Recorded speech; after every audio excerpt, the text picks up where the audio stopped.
आदित्य हृदय स्तोत्रम। आदित्य हृदय स्तोत्र का उपदेश अगस्त ऋषि ने राम रावण युद्ध के समय भगवान राम को युद्ध में रावण पर विजय प्राप्त करने के लिए दिया था। इसके नियमित पाठ से हृदय रोग, शत्रु भय से मुक्ति तथा समस्त कार्यों में सफलता की प्राप्ति होती है। आदित्य हृदय स्तोत्र के पाठ से पदोन्नति, धन प्राप्ति, प्रसन्नता, आत्मविश्वास में वृद्धि होती है तथा हर मनोकामना सिद्ध होती है। जिनकी भी कुंडली में सूर्यदेव की कमजोर स्थिति है, उनके लिए आदित्य हृदय स्तोत्र का पाठ सबसे उत्तम माना गया है। आदित्य हृदय स्तोत्र के नियमित पाठ करने से हर क्षेत्र में चमत्कारी लाभ प्राप्त होता है। तो आइए सूर्यदेव का ध्यान करते हुए उन्हें नमस्कार करें और आदित्य हृदय स्तोत्र का पाठ शुरू करें। प्रेम से दोनों हाथों को जोड़कर बोलिए, ओम सूर्य देवताय नमः। भगवान श्री राम युद्ध से थककर चिंता करते हुए युद्ध भूमि में खड़े थे। इतने में ही लंकाधिपति रावण भी युद्ध के लिए उनके सामने उपस्थित हो गया। यह देख ऋषि अगस्त मुनि, जो देवताओं के साथ युद्ध देखने आए थे, प्रभु श्री राम के पास जाकर बोले, सबके हृदय में रमण करने वाले महाबाहु राम, यह सनातन गोपनीय स्तोत्र सुनो। वत्स, इसके जप से तुम युद्ध में अपने समस्त शत्रुओं पर विजय प्राप्त कर लोगे। इस गोपनीय स्तोत्र का नाम है आदित्य हृदय। यह परम पवित्र और संपूर्ण शत्रुओं का नाश करने वाला है। इसके जप से सदा विजय की प्राप्ति होती है। यह नित्य अक्षय और परम कल्याणमय स्तोत्र है। संपूर्ण मंगलों का भी मंगल है। इससे सब पापों का नाश हो जाता है। यह चिंता और शोक को मिटाने वाला तथा आयु को बढ़ाने वाला और उत्तम साधन है। भगवान सूर्य अपनी अनंत किरणों से सुशोभित है। ये नित्य उदय होने वाले देवता और असुरों से नमस्कृत, विवस्वान नाम से प्रसिद्ध तथा प्रभा का विस्तार करने वाले और संसार के स्वामी हैं। तुम इनका रश्मिमते नमः, समुद्रते नमः, देवासुर नमस्कृताय नमः, विवस्वते नमः, भास्कराय नमः, भुवनेश्वराय नमः, इन नाम मंत्रों के द्वारा पूजन करो। हे राम, समस्त देवता इन्हीं के स्वरूप हैं। ये तेज की राशि तथा अपनी किरणों से जगत को सत्ता एवं स्फूर्ति प्रदान करने वाले हैं। ये ही अपनी रश्मियों का प्रसार करके देवता और असुरों सहित संपूर्ण लोकों का पालन करने वाले हैं। ये ही ब्रह्मा, विष्णु, शिव, स्कंद, प्रजापति, इंद्र, कुबेर, काल, यम, चंद्रमा, वरुण, पितर, वसु, साध्य, अश्विनी कुमार, मरुदगण, मनु, वायु, अग्नि, प्रजा, प्राण, ऋतुओं को प्रकट करने वाले तथा प्रभा के पुंज हैं।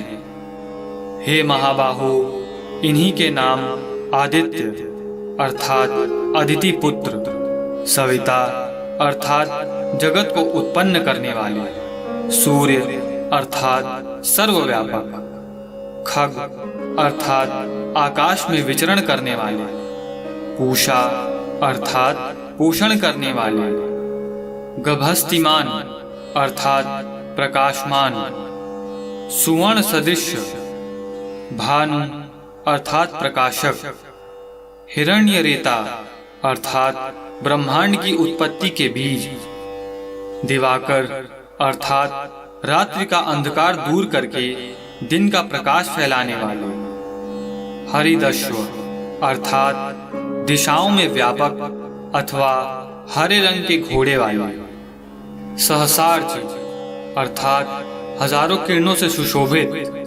तिमिरोन्मथन अर्थात अंधकार का नाश करने वाली, शंभु अर्थात कल्याण के उद्गम स्थान, त्वष्टा अर्थात भक्तों का दुख दूर करने अथवा जगत का संहार करने वाले, अंशुमान अर्थात किरण धारण करने वाले, हिरण्यगर्भ अर्थात ब्रह्मा, शिशिर अर्थात स्वभाव से ही सुख देने वाले, तपन अर्थात गर्मी पैदा करने वाले, अहरकर अर्थात दिनकर, रवि अर्थात सबकी स्तुति के पात्र, अग्निगर्भ अर्थात अग्नि को गर्भ में धारण करने वाले, अदिति पुत्र, शंख अर्थात आनंद स्वरूप एवं व्यापक, शिशिर नाशन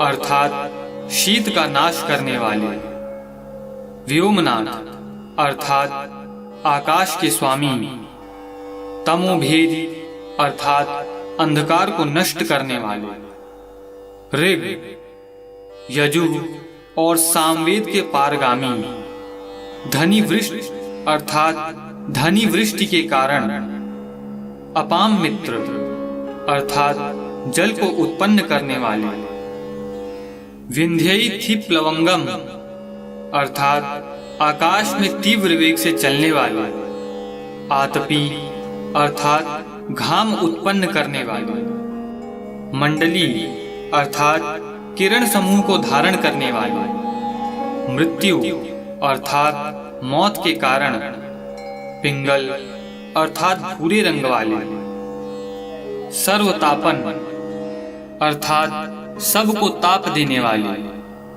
कवि अर्थात त्रिकालदर्शी, विश्व अर्थात सर्वस्वरूप, महातेजस्वी, रक्त अर्थात लाल रंग वाले, सर्वभवोद्भव अर्थात सबकी उत्पत्ति के कारण, नक्षत्र ग्रह और तारों के स्वामी, विश्व भावन अर्थात जगत की रक्षा करने वाले, तेजस्वियों में भी अति तेजस्वी, तथा द्वादशात्मा अर्थात 12 स्वरूपों में अभिव्यक्त हैं। इन सभी नामों से प्रसिद्ध सूर्यदेव आपको मेरा नमस्कार है। पूर्व गिरि उद्याचल तथा पश्चिम गिरि अस्ताचल के रूप में आपको नमस्कार है। ज्योतिर्गणों अर्थात ग्रहों और तारों के स्वामी तथा दिन के अधिपति आपको प्रणाम है। आप जय स्वरूप तथा विजय और कल्याण के दाता हैं। आपके रथ में हरे रंग के घोड़े जुते रहते हैं। आपको बारंबार नमस्कार है। सहस्त्रों किरणों से सुशोभित भगवान सूर्य आपको बारंबार प्रणाम है। आप अदिति के पुत्र होने के कारण आदित्य नाम से प्रसिद्ध हैं। आपको नमस्कार है। उग्र वीर और सारंग सूर्यदेव आपको नमस्कार है। कमलों को अपना तेज देकर विकसित करने वाले मार्तंड आपको नमस्कार है। आप ब्रह्मा शिव और विष्णु के भी स्वामी हैं। सूर्य आपकी संज्ञा है। यह सूर्यमंडल आपका ही तेज है। आप प्रकाश से परिपूर्ण हैं। सबको स्वाहा कर देने वाला अग्नि आपका ही स्वरूप है। आप रौद्र रूप धारण करने वाले हैं। आपको नमस्कार है। आप अज्ञान और अंधकार के नाशक, जड़ता और शीत के निवारक तथा शत्रु का नाश करने वाले हैं। आपका स्वरूप अप्रमेय है। आप कृतघ्नों का नाश करने वाले संपूर्ण ज्योतियों के स्वामी और देव स्वरूप हैं। आपको नमस्कार है। आपकी प्रभा तपाए हुए स्वर्ण के समान है। आप हरि अर्थात अज्ञान का हरण करने वाले और विश्वकर्मा अर्थात संसार की सृष्टि करने वाले हैं। तम के नाशक, प्रकाश स्वरूप और जगत के साक्षी हैं। आपको नमस्कार है। हे रघुनंदन, ये भगवान सूर्य ही संपूर्ण भूतों का संहार, सृष्टि और पालन करते हैं। ये ही अपनी किरणों से गर्मी पहुंचाते हैं और वर्षा करते हैं। ये सब भूतों में अंतर्यामी रूप से स्थित होकर उनके सो जाने पर भी जागते रहते हैं। ये ही अग्निहोत्र तथा अग्निहोत्री पुरुषों को मिलने वाले फल हैं। यज्ञ में भाग ग्रहण करने वाले देवता, यज्ञ और यज्ञों के फल भी ये ही हैं। संपूर्ण लोकों में जितनी क्रियाएं होती हैं, उन सब का फल देने में ये ही पूर्ण समर्थ हैं। हे राघव, विपत्ति में, कष्ट में, दुर्गम मार्ग में तथा और किसी भय के अवसर पर जो कोई पुरुष इन सूर्यदेव का कीर्तन करता है, उसे दुख नहीं भोगना पड़ता। इसलिए तुम एकाग्रचित होकर इन देवाधिदेव जगदीश्वर भगवान सूर्य की पूजा करो। इस आदित्य हृदय स्तोत्र का 3 बार जप करके तुम युद्ध में विजय पाओगे। हे महाबाहो, तुम इसी क्षण रावण का वध कर सकोगे। यह कहकर अगस्त जी जैसे ही आए थे उसी प्रकार चले गए। उनका उपदेश सुनकर परम तेजस्वी श्री रामचंद्र जी का शोक दूर हो गया। उन्होंने प्रसन्न होकर शुद्ध चित्त से श्री आदित्य हृदय को धारण किया और 3 बार आचमन करके शुद्ध होकर भगवान सूर्य की ओर देखते हुए 3 बार इस स्तोत्र का जप किया। इससे उन्हें बड़ा हर्ष हुआ। फिर परम पराक्रमी रघुनाथ जी ने धनुष उठाकर रावण की ओर देखा और उत्साहपूर्वक विजय पाने के लिए वे आगे बढ़े। उन्होंने पूरा प्रयत्न करके रावण के वध का निश्चय किया। उस समय देवताओं के मध्य में खड़े हुए भगवान सूर्य ने प्रसन्न होकर श्री रामचंद्र जी की ओर देखा और निशाच राज रावण के विनाश का समय निकट जानकर हर्षपूर्वक कहा, हे रघुनंदन, अब शीघ्र करो और इस राक्षस राज रावण का अंत करके पृथ्वी को पाप से मुक्त करो। श्री आदित्य हृदय स्तोत्र संपूर्ण। प्रेम से बोलिए भगवान श्री रामचंद्र जी की जय हो।